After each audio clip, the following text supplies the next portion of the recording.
Okay mga guys, no? So nandito na naman tayo, oh. Panibagong vlog, panibagong komentaryo at panibagong reaction video. Ito yung bibigyan natin reaction to, ah. Itong mainit na balita sa tungkol sa West Philippine Sea na naman. Alam nyo naman ang West Philippine Sea. Talagang gustong-gustong talaga maangkin na mga inchik, ng mga buwisit, na mga tarantadong mga inchik to. Maski naman kayo naiinis, di ba? Pagdating sa West Philippine Sea na masyadong agresibo ang mga inchik na to, di ba? So talagang ano na natin, ito bibigyan natin reaction. So kung bago pa lang sa aking channel mga guys ha, please wag niyo yung kalimutan mag-like and subscribe muna sa ating YouTube channel bago tayo mag-umpisa. Okay? Also, paki-subscribe din kay News 5 Everywhere. So, sa kanyang video to, so bibigyan lang natin ng reaction to. Kasi ito yung mainit na balita. So, ito yung pamagat Ang Amerika, pinaghahanda na ng pondo ang mga kaalyadong bansa para sa depensa laban sa mga inchik na nakakabwisit na yan. Okay, no? So, umpisa na natin. Nanawagan ng Amerika na lakihan ng mga kalyado nilang bansa ang pondo para pandepensa laban sa China. Sineseryoso nila ang banta ng Beijing. Nasa frontline ng balitang yan si Gio Robles. There's no reason to sugarcoat it. The threat China poses is real and it could be imminent. We hope not, but it certainly could be. Hindi na nagpaligoy-ligoy pa sa kanyang talumpati si US Defense Secretary Pete Hegseth kaugnay sa babala nito sa posibleng banta mula sa China. Kasabay niyan ang panawagan ni Hegseth sa mga kaalyado ng Amerika sa Indo-Pacific na maglaan ng mas malaking pondo para sa sariling depensa nito. Kaya tignan na naman itong si Peter Hegseth ng Amerika. Ito yung pasensya na, naubo tayo ngayon kasi hindi maganda yung panahon sa ngayon, no? Uso ang ubo. Uso talaga ubo. So, itong pinaghahanda talaga ng Amerika o to ni National Security Advisor ng Amerika na si Hegseth, yung mga kaalyadong bansa natin, tulad ng Pilipinas, Taiwan, Japan,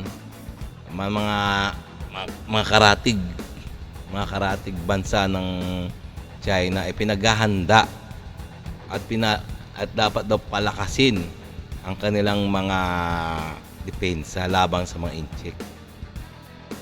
Sinabi yan ng US Secretary sa taunang Security at Defense Summit sa Singapore. China has demonstrated that it wants to fundamentally alter the region's status quo. We cannot look away and we cannot ignore it. China's behavior toward its neighbors and the world is a wake-up call, and an urgent one. Binigyang diin ni Hegseth ang balak na pagsakop ng China sa Taiwan na posibleng makaapekto sa rehiyon. Kaya prioridad daw ngayon ng US Department of Defense ang pagkakaroon ng mga puwersang handang makipaglaban sa tinawag niyang First Island Chain o mga lugar tulad ng Taiwan, Japan at maging Pilipinas. Together we deployed the system to the Batanes Islands on the Luzon Strait between the Philippines and Taiwan. This enhanced our interoperability and improved our readiness on cutting-edge platforms, where we need them and when we need them. Kasabay nito, iginiit ni Hegseth na hindi pababayaan ng Amerika ang mga kaalyado nito. Nagmamatyag din daw ang Amerika sa bawat galaw ng Beijing, kabilang ang mga iligal na aktibidad nito sa South China Sea. These actions reveal a lack of respect for neighbors. Alam niyo mga kababayan, no? Lagi talaga nakamasid ang Amerika, no? Tungkol sa mga galawan ng mga inchik na to, no? Kaya hindi lang talaga makapag-umpisa ng gera kasi nga inihintay nilang unang pumutok ang mga inchik.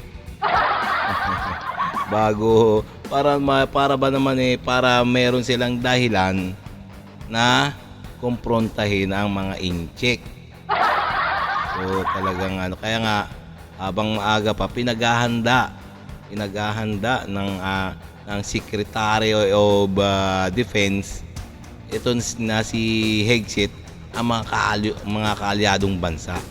So in case na magkaroon ng matinding alitan, nakahanda ang mga armas katulad mga matitinding armas ng mga kaalyado ng Amerika tulad ng Pilipinas, Taiwan, Japan, Brunei at marami pang mga bansang mga maliliit na binubuli-buli lang ng ating ng mga incheck na yan. Reset. And they challenge sovereignty, freedom of navigation, and overflight. Dumalo sa parehong okasyon si Defense Secretary Gibo Teodoro na harap-harapang tinuligsa ang China. Hindi simpleng sigalot sa pagitan ng dalawang bansa ang isyu sa West Philippine Sea. Bagkus, ito ay usapin sa pagsunod ng pandaigdigang batas. Kaya dapat tigilan na rin umano ang pananahimik sa harap ng agresyon. Sagot naman ng Ministry of National Defense ng China, pinagsasawalang bahala raw ng mga pahayag ni Hegseth ang joint efforts ng mga bansa sa rehiyon para itaguyod ang kapayapaan. Iginiit din itong ang Amerika ang sumisira sa kapayapaan sa South China Sea. Para naman sa National Maritime Council, Teka, no? Itong di nyo ba nahalata ito ng mga incheck na to, no? Di binabaliktad lagi nila yung kanyang sitwasyon, mga buwisit. Diba? Sabi daw na Amerika daw ang kumbaga nagsisimula ng gulo sa West Philippine Sea o South China Sea. Bakit? Sino ba yung mga agresibo diyan, 'di ba? Sila ngayon nang bubunggo, nag-water cannon, nang bubuli ng mga taga-ibang bansa, 'di ba? So, mga gago pala 'to, no. Pati ako napapamura na sa tarantadong mga sa itong mga na to, ma-incheck na to, bisit. hindi lang basta simpleng pahayag ang mga binitawang salita ni Teodoro sa Shangri-La Dialogue. Ito ay isang malinaw na mensahe sa buong mundo na hindi mananahimik ang Pilipinas. Unang-una na there is a high government official in his stature to really come up with a direct, firm, walang paligoy-ligoy, upholding, defending our sovereignty, and telling the world, not only the Filipino people, what China's doing. Nagbabalita mula sa Frontline, Gio Robles, News 5. Okay, no, mga kababayan, mga guys, no. Tingnan naman kung gaano ka-agresibo ang mga incheck. Talagang no. Tsaka parang sila, binabaliktad nila yung pangyayari, no, na Amerika pa raw ang ang Amerika, ang Pilipinas, ang mga nagtataguyod ng ng hindi mapayapang paraan sa West Philippine Sea. Sila pa ang daw. Samantalang sila nga kitang-kita naman ng buong mundo na sila ang nag-umpisa ng karahasan diyan sa West Philippine Sea, di ba? So talagang